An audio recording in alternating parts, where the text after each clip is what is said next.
les racines de la vie. Quelles sont les racines de la vie? Et ceci, c'est pour vous dire également que c'est un des thèmes qui va être, je dirais, le leitmotiv de toute l'année, les racines de la vie. Il va suivre les cycles d'études qui seront non pas ici dans le Shabbat ou le mardi, ou peut-être occasionnellement, mais j'ai voulu vous donner un petit aperçu d'une simple petite approche de ce que nous pourrons étudier davantage dans TMPI Yeshiva, où vous pouvez aller sur le site, Rachid peut l'envoyer là-haut. C'est inscrit? Non? Ah ben c'est marqué, c'est bien. Et donc, vous pouvez vous inscrire et voir, parce que là c'est vraiment, même pas une approche, c'est juste, voilà, quelque chose qu'il est important, et de voir la profondeur, de voir qu'il y a une profondeur, même si ça fait des années et des années qu'on étudie Bereshit, qui est certainement le cycle qui me frappe le plus et que j'aime le plus au monde, c'est le renouvellement que Dieu nous donne, la chance que Dieu nous donne de pouvoir nous renouveler par rapport à notre passé. Mais il faut nous créer des racines de vie. Et c'est pourquoi je crois que c'est très important d'entrer dans un cycle d'études qui a quelque chose dans une continuité et pas qui est déplacé à chaque fois où on passe d'un truc à l'autre et où on n'arrive pas à coordonner à la fin de l'année qu'est-ce qu'a été l'étude. Et de se dire, mais finalement, qu'ai-je appris? Et qu'est-ce que mon cœur a appris? Et qu'est-ce que ma vie a pu recevoir pour changer et glorifier l'Éternel? Et moi, je crois à la formation réelle dans les temps qui viennent, à une formation de disciples réellement qui reviennent à une vraie Torah, à un véritable enseignement de Mashiach et de quelque chose qui va être différent à beaucoup d'égards et de niveaux. Alors, augmenter, pas seulement, comme je l'ai dit, le niveau intellectuel, mais le niveau spirituel aussi. C'est-à-dire ce qui va accompagner l'action, ce qui va être l'action dans nos vies, dans les jours qui viennent, et les remplir de l'action dans la présence divine et non dans son absence. C'est pourquoi dans ce Shabbat, on va étudier quelque chose d'important pour comprendre qu'est-ce que ça veut dire dans la pensée d'Israël, dans le peuple d'Israël, c'est enraciné quand nous parlons de l'existence véritable.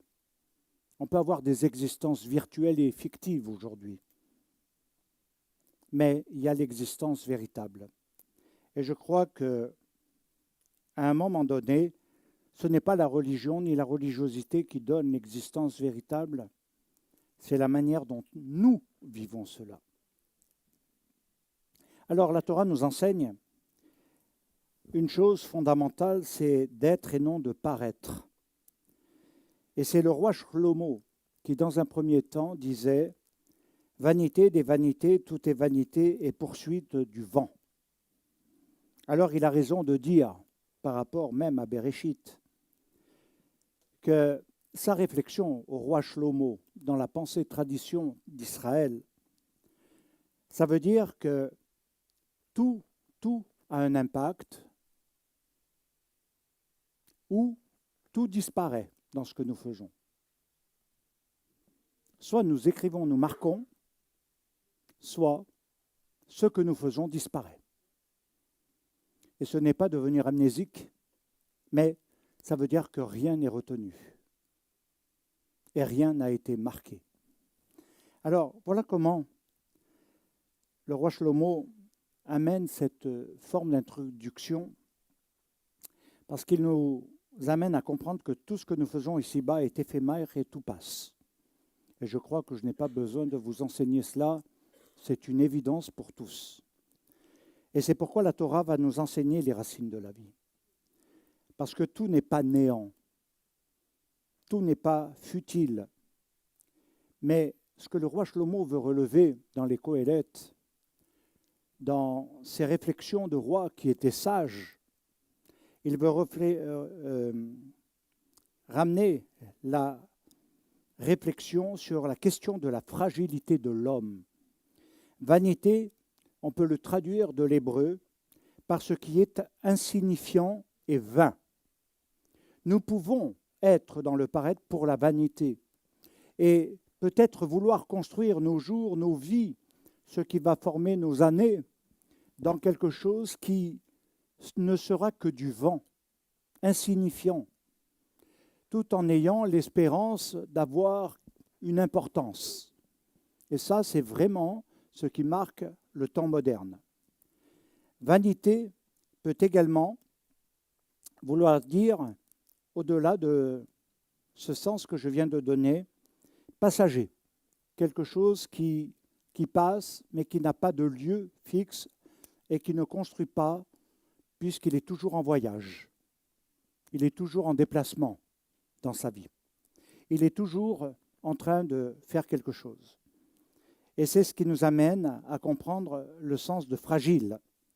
Alors si on va encore plus dans la profondeur, il peut se traduire, ce terme vanité, par absence de substance. C'est le sens des vaines idoles. L'homme qui va se détourner de Dieu, qui ne va pas être dans ce qui est éternel mais temporel, qui va uniquement vivre dans ce qui va passer, dans ce qui est passager, dans ce qui est transitoire. Eh bien, il va se tourner vers le côté où il sera en relation avec les vaines idoles et l'idolâtrie. Le vent, puisqu'il est question de la poursuite du vent, ce n'est pas seulement la vanité, mais la poursuite du vent ne peut se saisir et retenir. C'est que dans la pensée d'Israël, qui peut capturer le vent? Personne.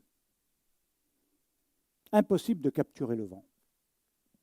Le vent est invisible et personne ne peut l'enfermer dans une boîte.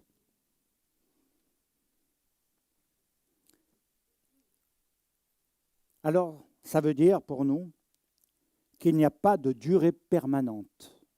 Il n'y a pas de durée permanente. On appelle cela, dans une autre étude juive, la permanence ou l'absence. La permanence de Dieu, c'est autre chose, c'est être, c'est le verbe être, c'est le être dans son nom. Alors, il y a quelque chose en rapport que Yeshua disait, que vous connaissez tous bien du reste, parce qu'il dit que le vent va où il veut, et il souffle, il se détourne. Personne ne peut savoir sa trajectoire. Et quand on prend dans la science, le vent est tournant, c'est-à-dire qu'il part d'un point et il tourne, il tourne, il tourne. Il n'a pas de lieu, il suit une trajectoire en fonction de beaucoup de paramètres que je n'ai pas le temps de développer. En même temps, spirituellement, c'est la même chose. Il y en a beaucoup qui parlent des 4 vents d'Ézéchiel, et j'en ai parlé il n'y a pas longtemps, qui sont également très importants à comprendre dans la fin des temps, et où il nous faut réaliser qu'il y a aussi le vent, un vent spirituel, et que parfois, on peut dire, le vent ne souffle plus. Et c'est très important d'avoir le vent. Enlever le vent, tout meurt. Tout meurt. Il n'y a plus de nuages, il n'y a plus rien. Réfléchissez, c'est le sens que l'hébreu veut donner. Yeshua dit, personne ne sait ni d'où il vient, ni où il va, parce que en réalité, le vent, nous ne pouvons pas mesurer son poids, mais sa force. Et en même temps, il nous faut comprendre quel est le poids de notre existence. Nous savons que nous ne sommes qu'un souffle. Nous ne sommes que vent à l'intérieur de nous. Nous ne vivons comme nous l'avons manifesté dans le temps de l'Office Shabbat. nous sommes animés par le souffle divin. Alors, cela a de l'importance de savoir le poids à ce niveau-là. Et la Torah nous enseigne également qu'il y a pourtant un poids de l'existence lorsqu'il se construit sur ce qui est éternel.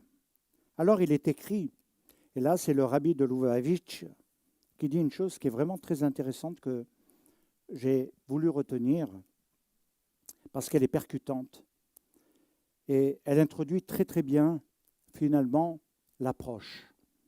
Le don de l'homme lui apporte la largesse et le placera devant les grands.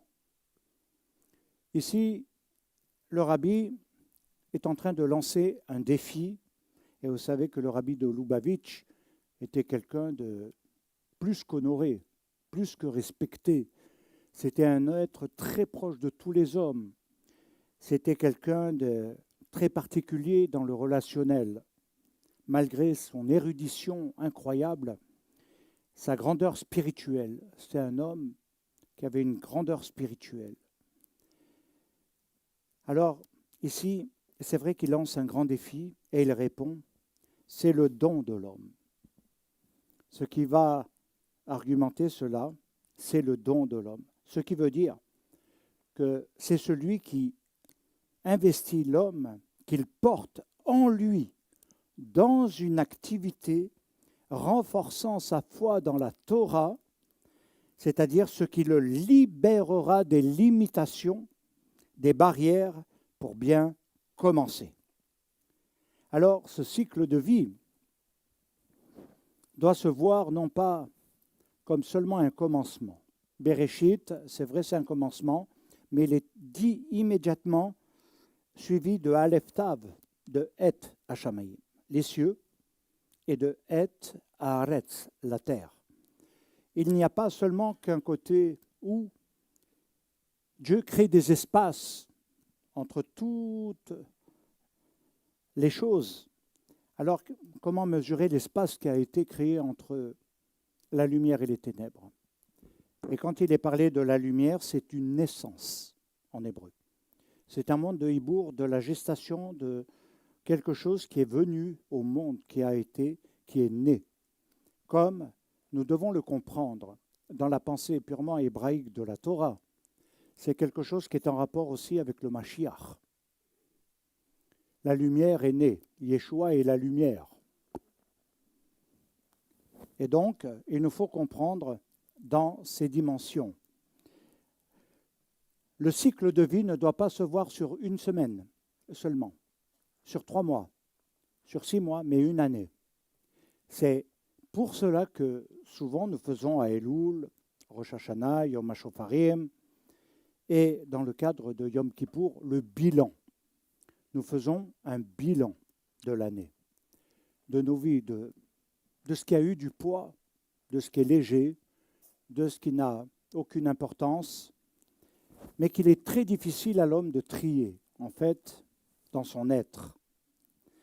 Alors, cette étude, elle doit nous plonger dans quelque chose de très profond de la Torah que nous appelons Divrei Elohim, c'est-à-dire Divrei Elohim Chaim, les paroles du Dieu vivant.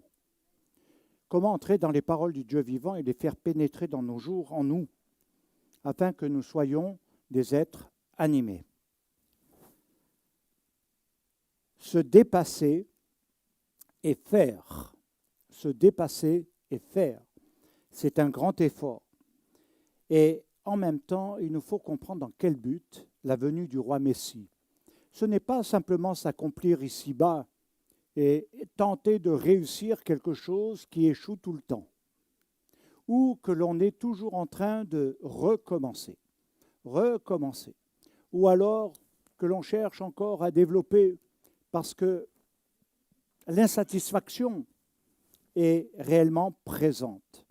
Alors il nous faut comprendre qu'il y a quelque chose que nous devons remettre au goût du jour aujourd'hui par rapport à tous les problèmes de mode de fonctionnement qui ont été donnés dans beaucoup d'endroits et revenir aux bases. C'est la venue du roi Messie. C'est le règne de Yeshua. Nous préparer à cela. Tout le but est là. Alors vous pouvez penser que ce qui est important, c'est que vous receviez des dons, que vous receviez ça, que vous réussissiez des examens, que vous puissiez être libéré de ça. Ça, c'est des buts, mais vanité des vanités. Poursuite du vent. Je peux vous le dire, sur plus de 40 ans, il n'y a pas beaucoup de suite. Il n'y a pas beaucoup de suite. Et il y a beaucoup d'abandon, entre parenthèses. Et je crois qu'il nous faut intégrer quelque chose de plus profond. Alors, c'est maintenant que nous allons tenter de pénétrer dans les racines de la vie que la Torah nous enseigne et nous donne. Ce n'est pas seulement, et je veux poser cette base, étudier seulement les projets divins, les projets de Dieu, les intentions de Dieu à notre égard dans la vie, dans nos familles. Quelles sont les intentions de Dieu? C'est la base même du minyan. C'est de prier afin que nous puissions connaître les intentions de Dieu, afin qu'il ne détruise pas. Comme vous l'avez vu, on nous annonce même des pluies de déluge, des crues de déluge en France. Regardez la position de Macron à l'égard d'Israël et son accord, et j'ose le dire, je ne crains rien, son accord avec le Hezbollah. Et ça, beaucoup ne le savent pas. Et donc, aujourd'hui, nous voyons quelque chose, alors qui peut passer comme étant naturel par rapport à un changement climatique, un dérèglement dû à l'homme. Il y a du vrai, bien sûr, mais il se retourne contre l'homme. Et nous voyons aujourd'hui l'un des moyens qui était le plus utilisé, mais qui ne détruira plus totalement l'homme, c'est l'eau. L'eau, comme dans le déluge. Et les jugements divins s'exercent toujours par deux éléments, l'eau et le feu. Le troisième, plus invisible, sur lequel je ne vais pas m'étendre, est l'air, également la pollution. Et beaucoup de maladies viennent au travers de cette pollution. Beaucoup absorbent les métaux lourds et ceci crée beaucoup de problèmes. Donc il y a le feu, l'eau, la terre et l'air. Et ces éléments sont fondamentaux à comprendre parce que nous devons réaliser que parallèlement aux actions de l'homme s'exerce quelque chose que l'homme ne peut ne pas comprendre ni voir. Mais que celui qui connaît les intentions de Dieu va comprendre le sens des catastrophes, va comprendre le sens des guerres, va comprendre le sens des problèmes, des difficultés. Et lorsque nous regardons sur au moins une cinquantaine d'années, aujourd'hui, désolé de vous le dire, on me le dit aussi, on est tous à un pourcentage, je ne sais pas lequel vous avez, un pourcentage de borderline ou de l'autre là, c'est... oui, il y a les schizophrènes, mais l'autre là... les bipolaires.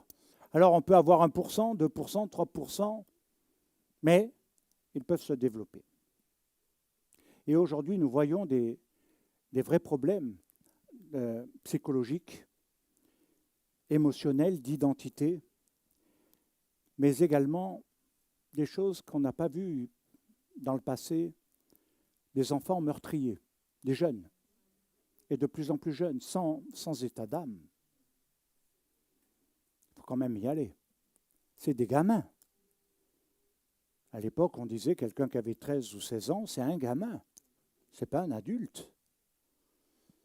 Et derrière, nous voyons une augmentation des dérèglements, même mystiques, et également des déviations, dérives mentales.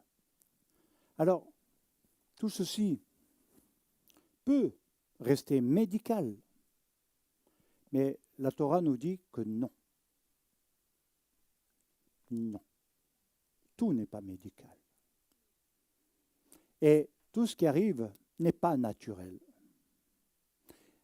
Et je peux vous dire que quand on étudie dans les projets de Dieu, il y a le deuxième niveau qui est peut-être plus parlant, plus important, c'est celui de réaliser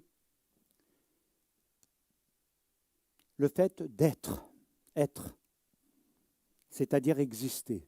C'est pourquoi les racines de la vie, c'est les racines de l'existence. Ça veut dire existe, ce qui existe. Et qu'est-ce qui existe en soi? Les idéologies, les projets, les convictions. Alors c'est quelqu'un qui a dit que la Torah est l'âme du monde et le fondement de la création. Alors j'insiste effectivement sur ce point parce qu'il est dit dans les Brachot 13a et 15a à propos du Shema Israël qui veut dire une chose que les croyants ont oubliée aujourd'hui. Fais entendre à tes oreilles. Quand il y a le Shema, ce n'est pas une récitation, ce n'est pas simplement le faire le matin et le soir, ce n'est pas simplement, mais le but est de faire entendre à l'ozen, à l'oreille intérieure, la voix de l'Éternel. Pourquoi? Pour qu'elle crée l'obéissance, pour qu'elle crée un cœur qui écoute Dieu et non pas les autres, et non pas même sa perception. Et je dirais que beaucoup trop de gens s'écoutent eux-mêmes. Ils s'entendent eux-mêmes, ils s'écoutent eux-mêmes, ils pensent eux-mêmes, et ils disent écoutez Dieu, mais dans la réalité, c'est eux qu'ils écoutent. Alors, regardez, fais entendre à tes oreilles. Et c'est Rachi qui va commenter et qui va dire à ce propos une chose qui est particulièrement intéressante. Il dit, fais aussi entendre en toute langue, car l'Éternel devra être reconnu par toutes les nations. On est dans ce temps, hein? Alors, reconnu par toutes les nations, pour que soit rétablie l'unité. Et c'est vrai que c'est dans la pensée d'Israël, de toute façon, je dirais le fondement. L'unité d'Israël dépend dans les chad, parce qu'il est dans le Shema, dans les lettres hébraïques qui ont été grossies et qui nous amènent à comprendre que c'est les chad, l'unité. Mais Rachi pousse encore un peu en disant une langue pure et épurée, sanctifiée, qui n'est plus le langage des idoles dans ce monde. Le langage qui est employé aujourd'hui est revenir au Lachon HaKodesh, à la langue sainte qui est dans la Bible, qui est dans la Torah, revenir dans quelque chose qui est épuré et non pas déformé par la pensée personnelle humaine ou les émotions, les sentiments qui donnent malheureusement quelque chose qui va être en discorde. Alors, pour comprendre la pensée de Rachi, il faut bien voir qu'il s'agit du rétablissement de l'unité au sein des nations. Et comment va-t-elle se faire? Alors là, je pose une question. Je crois qu'il y a très longtemps, je crois même que j'étais en Suisse. Eh bien, il y a une question qui se pose. Comment l'unité des nations va-t-elle se faire dans la fin des temps? Elle va se faire par Israël. Alors, je le dis franchement, il y a une partie dans le christianisme qui dit non. Ils sont attachés à d'autres valeurs, à d'autres principes, et Israël ne fait pas partie de leur théologie. Ils vont respecter intellectuellement, dans une politesse hypocrite, et ça va s'arrêter là. Mais il y a une autre partie qui, aujourd'hui, n'est plus dans la même dimension. L'une des preuves, beaucoup d'entre vous le manifestent. Alors, quand il est dit par Israël, on pourrait aller plus loin en disant, au travers de son héritage spirituel contenu dans la Torah. Je crois qu'il y a une chose aujourd'hui que les gentils des nations recherchent. Alors, parfois, il y a peut-être des aspirations différentes. Certains vont rechercher le côté très religieux, pratique, savoir-faire dans une forme de halakha au millimètre près pour bien obéir. Mais le reste n'a pas d'importance. Ce qui va compter, c'est la conformité extérieure. Une autre catégorie dans les nations va essayer de rechercher à développer son émotionnel au travers de son amour d'Israël, d'un soutien qui va aller jusqu'à un niveau. Mais quand il s'agira d'entrer dans l'idée et la transformation au travers des lois noachides et de rentrer, parce qu'on ne rentre dans la pensée d'Israël, et c'est ce que je vais développer dans les jours et les années qui viennent, quand on veut vraiment rentrer dans la pensée d'Israël, il faut rentrer dans les lois noachides. Acte 15. Et les lois noachides, c'est les nations dans Israël. Et ce n'est pas quelque chose où j'ai eu affaire à quelqu'un qui préparait une thèse en théologie, on est resté très longtemps à discuter, quelqu'un de très sympa, de très ouvert, de très concret, mais quand il m'interrogeait comme étant supérieur à Israël. Et quand je parlais un peu de mes orientations, ma pratique, parce qu'il voulait découvrir le monde messianique, tout à coup, dans son exposé, mais je ne suis pas d'accord. Je ne suis pas d'accord, nous ne sommes pas d'accord. Et il me comparait au protestantisme. Alors c'était le protestantisme qui devait me définir dans ce que je faisais ou pas. Si j'étais conforme ou si je n'étais pas conforme. Et j'ai dit, mais non, c'est moi, je suis juif. N'en déplaise aux antisémites. Je suis juif et c'est toi qui dois te conformer à la Torah.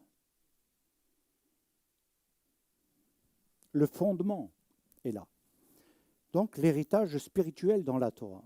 Et vous commencez à comprendre que c'est très important ce que nous voyons, parce que nous rétablissons le fait que l'enseignement, il est écrit dans les prophètes, que l'enseignement qui sera dispensé à la fin des temps dans les nations ne va pas être cette espèce de truc de Jérusalem 2, là, où on essaye de créer des trucs et des structures et des infrastructures, mais, en toute honnêteté, c'est de ramener les nations à entrer dans l'alliance d'Israël et son héritage, mais l'héritage surtout.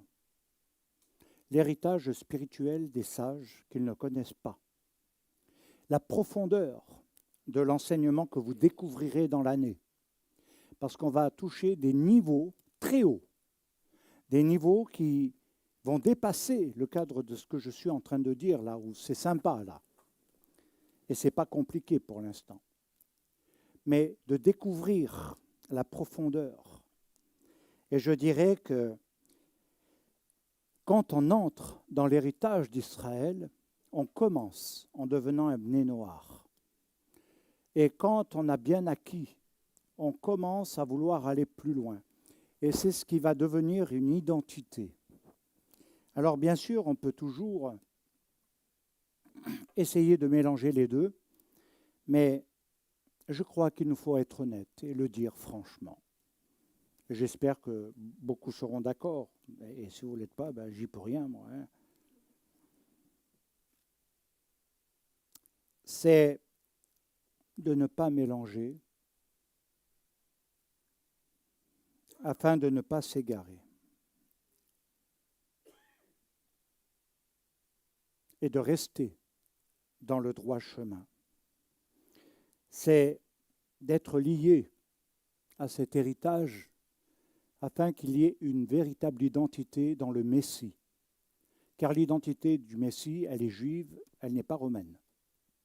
Elle n'est pas grecque, elle n'est pas française, elle n'a rien à voir. Yeshua parlait hébreu, premièrement. Exprimait beaucoup d'araméen, parce qu'il était beaucoup en Galilée. Donc la Galilée parlait araméen. C'est à Jérusalem que l'hébreu, qui était une langue de l'érudition. Ce n'était pas une langue d'un langage courant. C'était la langue de l'étude, l'hébreu, à l'époque. C'était la langue de l'érudition à l'époque du Temple. Et je crois que c'est très important de comprendre l'identité. Et il nous faut progressivement, alors, bien sûr, ça va commencer peut-être par les fêtes de l'Éternel, rechercher, et le Shabbat, mais après, il faut aller plus loin que cela. Rentrer dans Israël, ça va aussi impliquer un mode de vie quotidien. Et il nous faut changer. On a été peut-être trop large dans le passé, et aujourd'hui, il nous faut des fondements plus solides, plus adéquats. Alors pourquoi je dis cela? C'est parce qu'il y a une langue qui a été à la base de la création. Et cette langue, ce n'est pas le français. Non, ce n'est pas l'anglais, ce n'est pas le grec. Le grec a voulu être une traduction, mais c'est une traduction.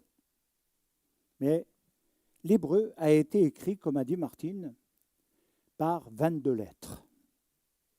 22 lettres, qui constituent l'alphabet, la langue du Lachon HaKodesh, sur lequel j'ai enseigné déjà une première partie, et une deuxième qui va arriver dans le mystère de l'hébreu et des lettres hébraïques, et qui va vraiment dans la profondeur et qui démontre à quel point c'est gigantesque et magistral à la fois. Formé par ces 22 lettres. Et c'est pourquoi c'est très important d'avoir cette compréhension et cette culture au niveau de l'hébreu, mais de la langue de Yeshua et des Talmidim, qui ne s'exprimaient pas en grec. Même Shaoul de Tars, on m'a posé la question, n'était pas un érudit du grec. C'était quelqu'un qui avait un grec populaire, on dit. Ce n'était pas un grec littéraire. Ce n'était pas une maîtrise totale du grec philosophique. Il n'y avait aucune connaissance de ce grec-là dans la vie de Shaoul de Tars. Alors bien sûr, il a pu parler. Il avait un langage parlé avec le grec. Mais sa formation, c'était quand même l'hébreu. C'est l'hébreu, au pied de Gamaliel.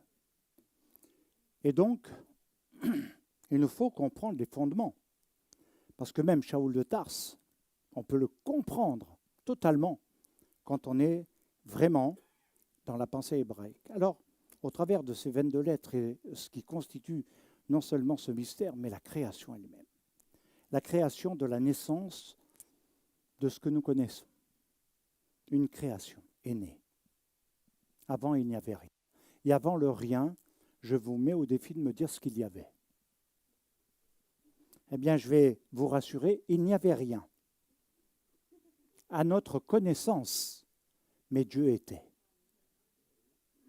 Et ça, c'est extraordinaire, parce que là, nous entrons aussi un peu dans ce qu'a dit Stephen, et que j'ai beaucoup aimé, sur cette notion du mystère. Parce que quand Dieu va faire naître les choses, il va toujours mettre des espaces. Et c'est ce qu'on peut appeler la séparation. Mais les espaces en hébreu, ça a un autre sens et signification que simplement mettre une délimitation entre deux. C'est quelque chose de plus que l'on pourra voir, parce qu'il y a une grandeur quand on étudie l'espace.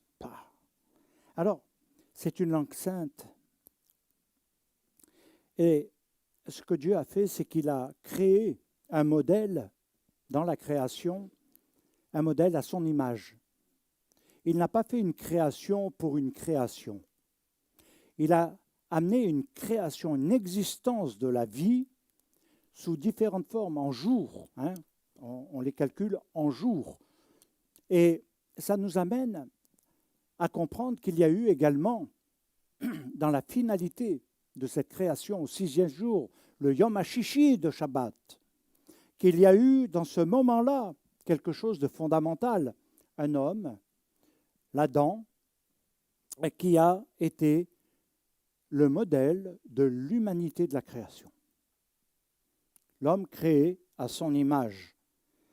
Et celui-ci n'a pas été créé par, je sais pas, par l'air ou je ne sais quoi. Il a été pris de la poussière de la terre. Dieu crée un homme à son image, à sa ressemblance, avec la poussière de la terre. Et là, on entre dans le mystère. Ce qui veut dire qu'il a façonné cet homme à son image.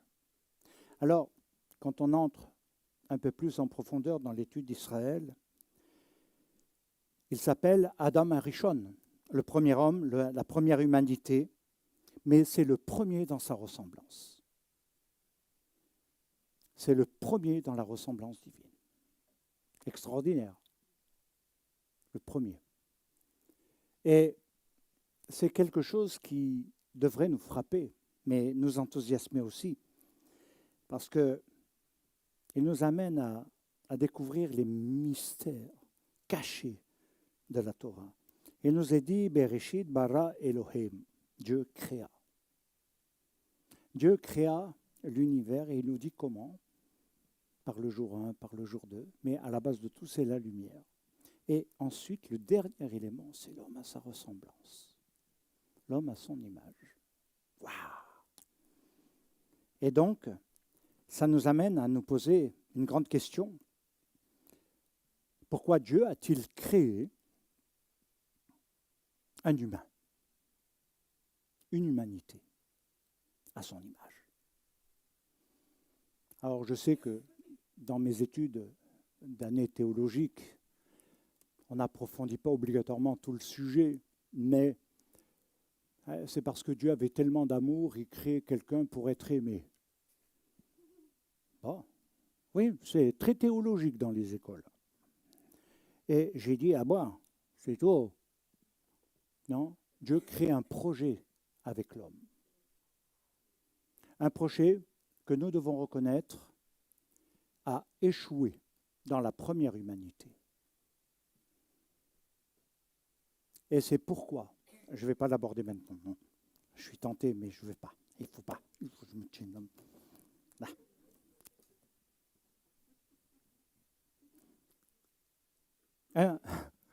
Un humain, une humanité à sa ressemblance. Alors, il est clair que la première lettre de Bereshit, elle marque le commencement des temps, le commencement des existences.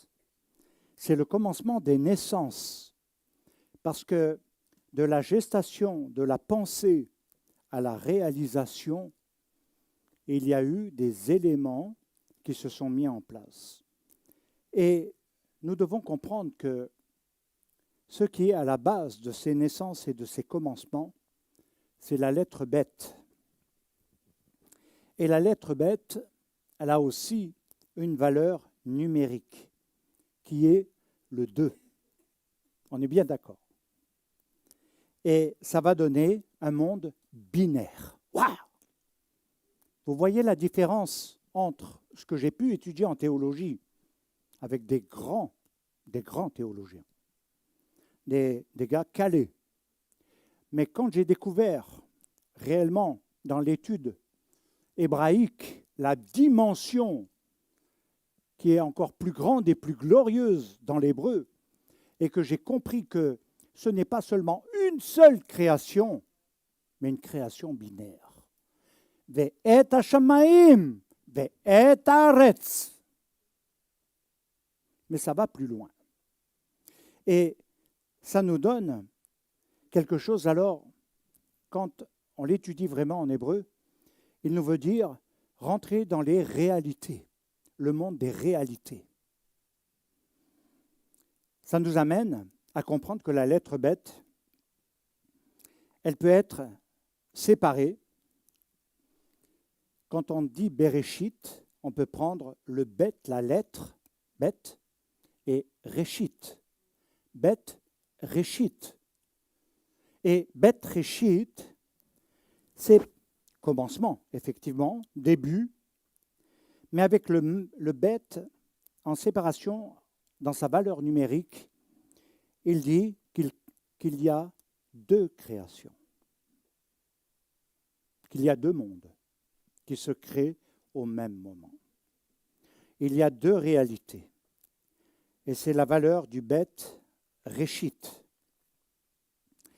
Alors, cela nous amène à comprendre les réalités de force de la vie et aussi des forces contraires à la vie. Et c'est pourquoi il est parlé dans la Torah, dans beaucoup d'endroits, la vie et la mort sont deux forces. Mais en même temps, il ne faut pas se tromper. La force de la vie, c'est qu'elle produit la vie. La force de la mort, c'est qu'elle est inerte. Il n'y a pas de vie. La mort, il n'y a rien. Les ténèbres n'ont pas d'énergie ni de puissance, n'ont rien. C'est l'anéantissement, c'est un chaos, c'est un néant. Et cela veut dire que l'homme, dans sa création recto-verso, il est dans ces deux mondes. Car il a été créé non pas totalement comme nous sommes aujourd'hui, il était recto-verso, masculin, féminin. Et quand il y a eu l'opération, moi j'appelle ça, chirurgicale divin, où la dame, elle a été prise de la côte.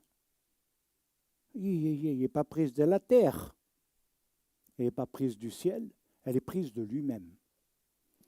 Et c'est le couple. Et quand on regarde aujourd'hui les fonctionnements, bien aimés, soyons honnêtes. Soyons honnêtes. Combien sont restés mariés longtemps? Combien de divorces? Combien de drames familiaux? Combien d'enfants complètement, brusqués? Et puis les couples qui restent, tout ça se dispute tout le temps, ça gueule. Pardon de l'expression. Martine, pardon. Mais, attendez, à un moment donné, il y a un dérèglement.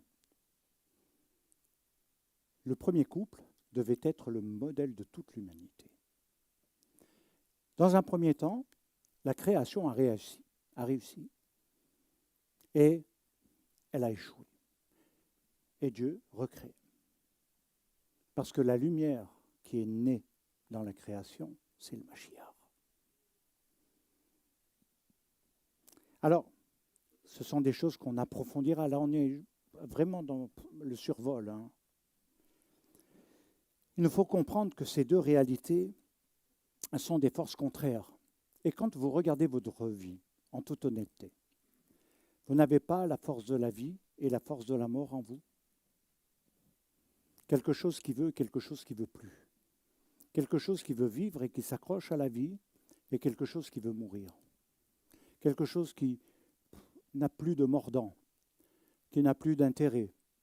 Des moments de déprime où on a plutôt, sans que ce soit déclaré officiellement, un état suicidaire, un état de mort, un état latent, où on n'est ni dans la vie ni dans la mort, mais on est dans un no man's land. Alors bien sûr, tout le monde recherche quelque chose qui va leur donner la vie, quelque chose qui redonne ou qui renouvelle la vie en soi. Ce qui signifie qu'en réalité, nous sommes dans une très grande et très forte dualité. Dans ces deux entités duelles. Et ces réalités, on les aura tout au long de l'histoire. Après, malheureusement, la touma, la faute, et non pas le péché, la faute. Il y a quelque chose d'important à comprendre, c'est que pratiquement tout de suite, les affrontements vont se faire, et on le voit au travers de Caïn et Abel. Caïn et Abel, si vous voulez. Mais la réalité d'Israël, pourquoi Pessah est important? Pourquoi les fêtes qui commencent par le cycle de Pessah est fondamental? C'est parce que, en réalité, Dieu va révéler sa grandeur, son nom, sa force et ses voies les plus extraordinaires au travers d'un peuple, et non plus au travers d'une personne, comme Abraham, Yitzhak ou Yaakov. Un peuple va se construire, une nation va naître. Et elle va naître d'où? De l'Égypte, de Mitzraïm. Elle va naître de quelque chose qui n'était pas, qui n'existait pas. On les appelait les Hébreux. Mais les Hébreux, c'était des nomades. C'était des gens qui n'étaient pas du tout constitués comme étant une nation. C'est la sortie d'Égypte qui va construire la nation d'Israël. À nouveau, dans la profondeur, parce que le temps manque un petit peu et on doit accélérer. Lorsque nous voyons l'Égypte, qui porte le nom dans la Torah, et dans la Bible et dans le nom actuel en Israël, Mitzraïm, alors il nous faut analyser Mitzraïm et Israël. Parce que Israël a reçu la Torah. C'est ce qui l'a constitué dans l'unité d'une nation et qu'une nation est née. Vous savez, c'est ça qui est extraordinaire quand on fait les Dvarim, mon cœur bat. Toujours. Parce que c'est le lieu de naissance du peuple. Dans l'alliance. Une alliance que aucun goy et païen ne pouvait connaître, mais que Dieu a donnée à cette descendance d'Abraham et lui a transmise. Et c'est ainsi que la Torah s'est constituée dans l'identité de cette sortie d'Égypte. Car c'est Moshe qui a écrit la Torah. C'est Moshe qui a été le rédacteur. Et il ne faut pas l'oublier. Non seulement il a été un grand homme, mais il a été le rédacteur. Et je crois que c'est très important. Alors, quand on analyse, par exemple, Israël, ça vient de Yara, de sa racine hébraïque Yara, qui signifie élever, instruire. Et c'est de cette racine-là que dérivent des mots comme oraha, l'enseignement, et erayon, qui veut dire grossesse. Quand vous prenez ce que j'ai dit au début, comment les gentils des nations vont-ils entrer dans Israël? Vous pouvez, moi je ne vous en voudrais jamais, mais ne venez pas me poser des questions bébêtes. J'en ai marre des questions bébêtes. Vous savez, je les écoute depuis très longtemps. Et donc, vous pouvez toujours vous référer à Augustin. Vous pouvez vous référer aux moines Luther avant, entre guillemets, la réforme, et puis après à ceux qui ont créé le méthodisme, et ceux qui ont créé le calvinisme, et ceux qui ont créé toutes sortes. Vous pouvez. Moi, ça ne me dérange pas. Et même si vous voulez aller plus loin, vous pouvez. Mais ils ne sont pas juifs, eux. Ils nous ont pris notre Torah, honnêtement. Ils nous ont pris notre Torah, notre enseignement, et ils l'ont tordu. Ils l'ont tordu. Depuis Marcion, une catastrophe. Alors j'en veux à personne. J'ai été moi-même dans ce monde-là. Il y a beaucoup de choses appréciables. Beaucoup de choses que on peut relever de positif. Mais en même temps, on est dans la fin des temps par rapport à quelque chose qui est en train de se dessiner. Et il nous faut comprendre ce phénomène que j'ai eu du mal à comprendre et à interpréter, ce phénomène où les gentils des nations viennent à Israël. Et ma question, et Martine certainement se souvient, c'était, mais comment on doit faire? Parce que les arrière-plans sont tellement différents de ce que j'ai connu. Et même Nadav me disait, mais des fois ils sont à l'ouest. Parce qu'ils viennent avec toutes sortes d'autres choses. Et c'est comme si on devait se conformer à l'autre chose. Et aujourd'hui, voilà ce que je suis en train de dire, non. Non. Non. Et quand nous regardons la racine d'Israël, Yara, qui nous amène à instruire. Elle est liée à la lettre Lamed, la dernière lettre de la Torah, de Dvarim, de Deutéronome. Et quand on reprend avec le bête de Bereshit, ça va donner quoi? Lève. Ça va donner le cœur. Ça va donner l'unité du cœur. Les vacher, c'est d'aller vers le cœur. C'est pas de rester dans lève, mais de rentrer dans les vav, les vacher, qui va devenir un seul cœur. L'unité. Et ceci va se faire par les cycles qui vont parcourir les siècles et qui vont, c'est vrai, traverser l'histoire. Et aujourd'hui, dans les temps de Dieu, que beaucoup peut-être ne connaissent pas, parce que les calendriers sont faussés, eh bien, dans les temps de Dieu, c'est le temps où les nations reviennent. C'est le temps du tikkun, c'est le temps de la réparation du mal. C'est le temps de quelque chose qui se recrée et qui démontre la puissance de la vie par rapport à la mort. Parce que la mort, on nous l'a voulu pour nous, juifs, pendant 2000 ans. Et jusqu'à aujourd'hui, des fois, on nous regarde. Et moi, je me souviens, des fois, de pasteurs ou de théologiens. Ah, vous êtes juifs. Oui. Qu'est-ce que vous pensez des messianiques? Qu'est-ce que vous pensez d'Israël? Qu'est-ce que vous pensez? Qu'est-ce que je pense? Bah, c'est bien.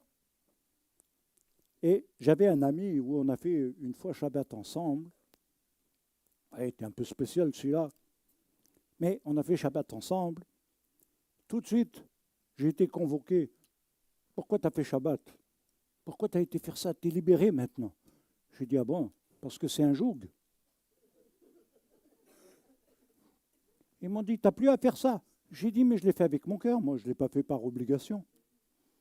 Oui, mais non, ça doit être fini. Et j'ai dit, ah bon, c'est fini.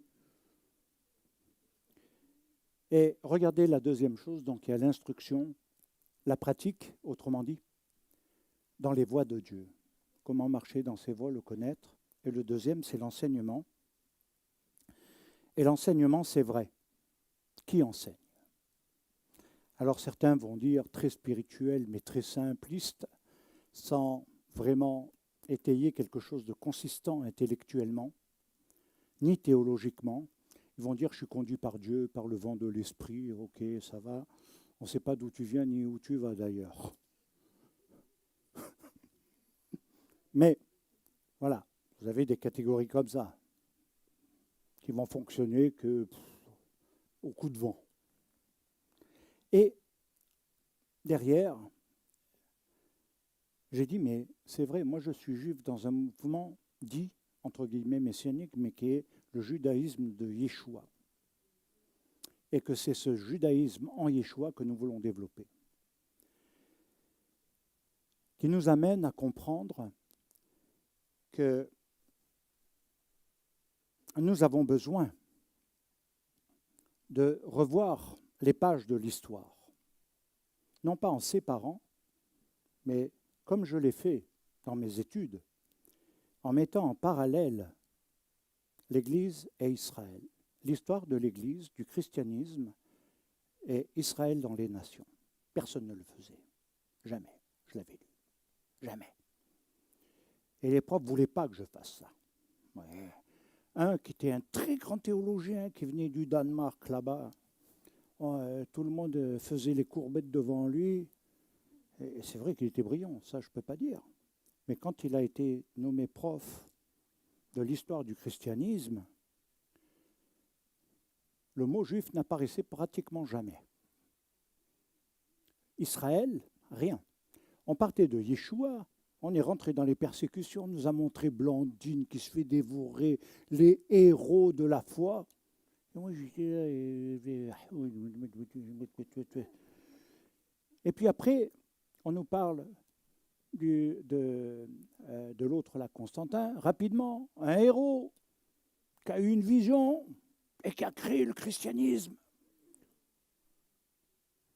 On ne parle pas de ce que les Juifs étaient là. Alors une fois, on nous a donné un devoir de dogmatique. où il fallait argumenter les 2 premiers siècles.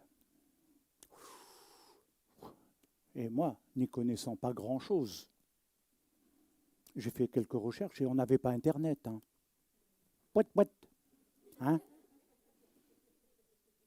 On n'avait pas de moteur de recherche. Alors, j'ai essayé de me documenter. Et tout à coup, j'ai découvert des choses et qui étaient tristes pour les Juifs. Mais pourquoi on ne le mentionne pas? Pourquoi on ne dit pas ce que l'Église a fait aux Juifs? C'était ma question. Et donc, en relevant, non pas que aujourd'hui je revendique quoi que ce soit, mais Israël est encore blessé à ce jour de cette histoire. Il faut le savoir. Derrière, ça nous amène à nous poser la question, qui ont été les enseignants depuis la Torah, depuis la naissance, depuis les débuts de la Bible? C'est une lignée juive. Les prophètes sont juifs. Ce n'est pas les nouveaux prophètes là, qui disent ce qui est déjà arrivé.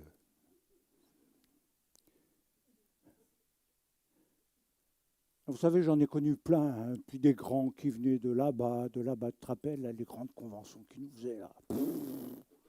Puis on m'appelait tout le temps. J'étais tout le temps appelé à être ce qu'il y a de plus grand. Voilà, hein. Ça viendra peut-être un jour. Hein.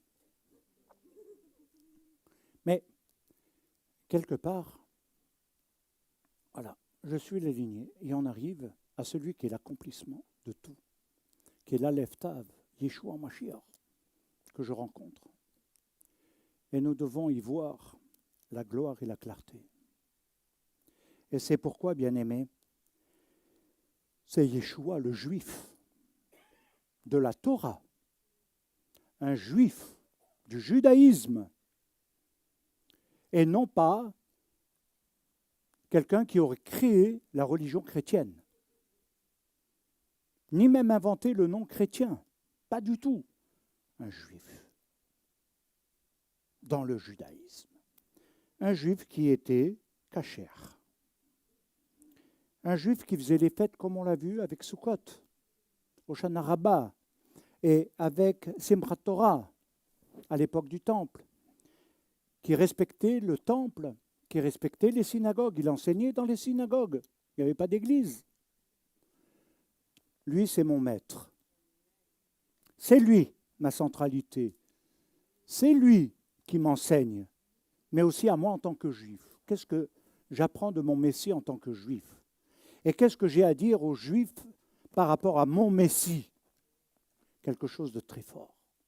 Et pour en revenir, à cause du temps qui passe, les nations qui reviennent, elles vont puiser où l'enseignement d'aujourd'hui? Ce que j'ai vu, ce que j'ai remarqué, ce n'est pas une critique.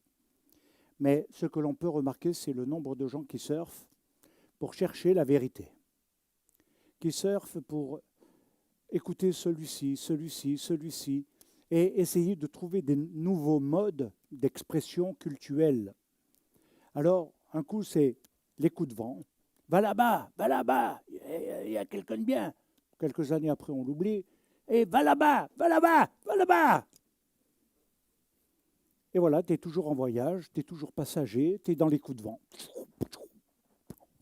Et tu n'as jamais de stabilité. Tu ne construis pas sur le roc. Et derrière, c'est l'enseignement. C'est l'enseignement d'Israël qui va créer l'identité de l'unité d'Israël et des nations.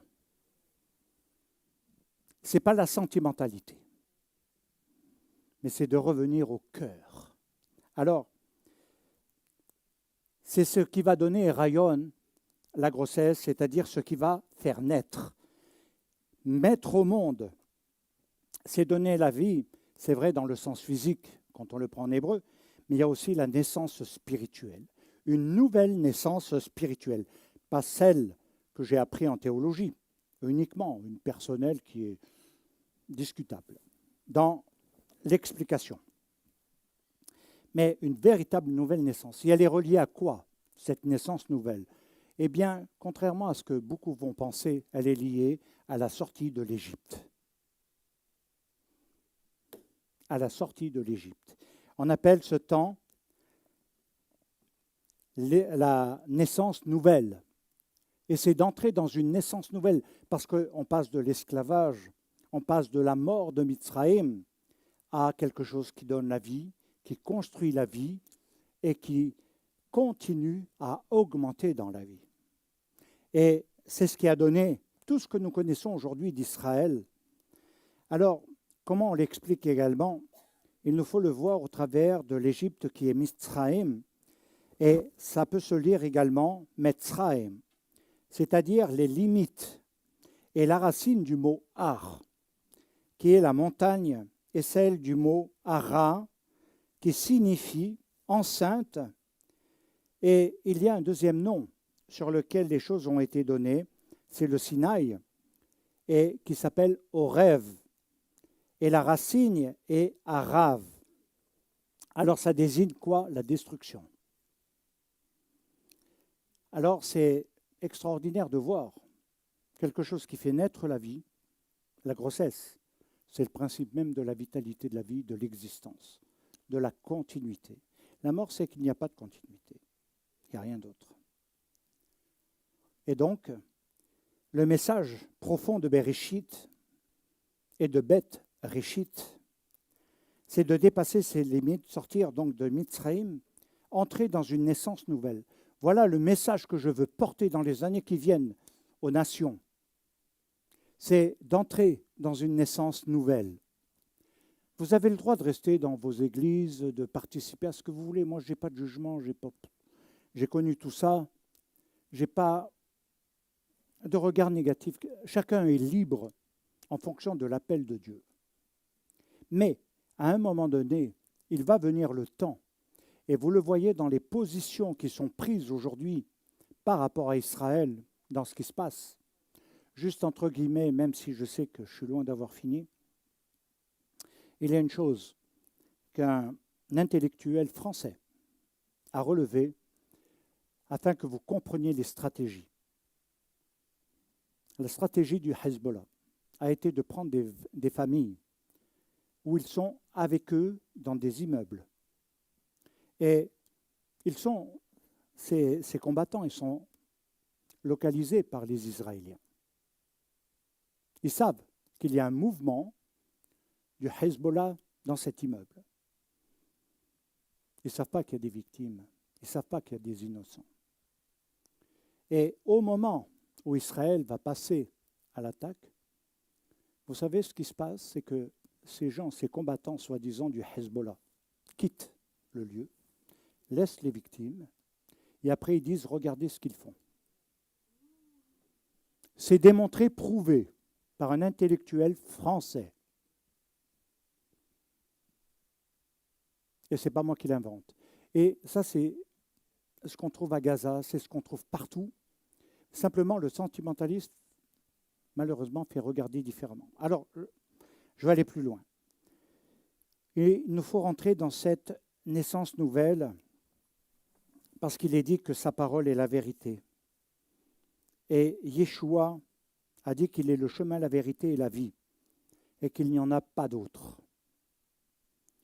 Alors si on va plus loin dans la création, au 6e jour, Dieu créa l'homme. Dieu créa l'homme. Vous croyez? Il n'est pas dit créer, mais faisons. Faisons l'homme à notre image, selon notre ressemblance. Il est dit, Vayomer Elohim naase Adam betsalemu, kid mutenu. Et Dieu dit, faisons l'homme à notre image, selon notre ressemblance. Il dit bien, faisons. Et c'est pourquoi ça change tout dans la compréhension. C'est pourquoi je vais mettre en parallèle, pour appuyer, ce que nous étudions dans ce passage avec Shaoul de Tarse, au chapitre 4 et au verset 24. Parce qu'il est écrit par lui, ayant revêtu l'homme nouveau, qui est très mal traduit, qui se renouvelle dans la connaissance selon l'image de celui qui l'a créé. Là est le secret. Ce n'est pas simplement de dire « Ah, t'es né de nouveau, là, moi, il me cassait les pieds avec cette question-là. » Partout où j'allais, pourtant, purée, mon existence, elle a démontré. Mais non, partout où je vais, vous êtes vraiment né de nouveau, vous? Je suis né plusieurs fois, oui. Mais vous avez entendu les paroles là? Alors, nous avons vu qu'il y a le côté double dans la création, Ve'et Hashamaim, Ve'et Haaretz, avec le Aleph Tav, le début et le commencement, et fin, pour les cieux et la terre. Donc l'homme, c'est Adam de la terre et le dernier Adam, qui est né de la lumière. Le dernier Adam qui est le Mashiach, et qui a été en confrontation avec le Kérouvim aux ailes déployées qui voulait la place, non de Dieu, comme il est traduit, mais la place de Mashiach. Et c'est pourquoi il a été précipité. Et Yeshua Mashiach est appelé le dernier Adam. Et c'est lui, au travers d'une naissance nouvelle, qu'il nous recrée. Il nous recrée, mais selon quoi? Quel modèle? Un modèle théologique qui n'a ni queue ni tête, qui n'a pas de compréhension d'existence, où le seul but de l'existence, que ce soit Bush, Trump ou d'autres organismes, c'est de convertir le monde entier, c'est de convertir tout le monde, et puis après on ne sait pas ce qu'il y a. Et j'en ai connu comme ça. Alors oui, des très fervents, des pointures, comme on dit. Mais derrière, je me dis, mais où est le projet divin, quoi? Bush, c'était vraiment, au travers de ce qu'il a fait, son désir, c'était la conversion des nations. Il fallait détruire ces notions chiites et sunnites de l'islam. Je passe. Il nous est dit que Yeshua Mashiach est le premier-né d'une nouvelle humanité. Faisons l'homme, et c'est ce qui est extraordinaire, c'est que la Torah nous dit que l'homme n'est pas né, mais façonné. L'homme, autrement dit, dans la pensée d'Israël, il n'est pas né, il a été fait. Il n'est pas né homme. Et alors si on va un peu plus dans l'étude que l'on pourra approfondir après dans les autres études que je ferai à ce niveau-là, c'est sortir du faux moi, la fausse existence que nous créons, en dehors du Messie, tout en pouvant se réclamer de Dieu. Et puis, il y a l'existence véritable. Et celle-ci, elle est très forte, et on le verra aussi avec Anne-Laure, dans tout le développement de la construction de la pensée psychologique, de la manière dont les choses se conçoivent en soi et qui ont une influence, parce que c'est la pensée qui influence l'action. Avant d'agir, je pense. Et quelque chose se crée dans une image. L'action va se faire au travers d'un commandement de la pensée. Mais qui contrôle la pensée, qui maîtrise la pensée? Et c'est pourquoi Shaul de Tarse nous amène à réaliser qu'il y a quelque chose d'extraordinaire. Quand il dit « Je tiens mes pensées captives à l'obéissance de Mashiach. Mes mauvaises pensées ne me domineront pas. Elles ne m'influenceront pas. » Alors, si j'ai des pensées de tristesse, de mort, mais de méchanceté, si j'ai des pensées mauvaises à l'égard d'autres personnes, il faut les refuser.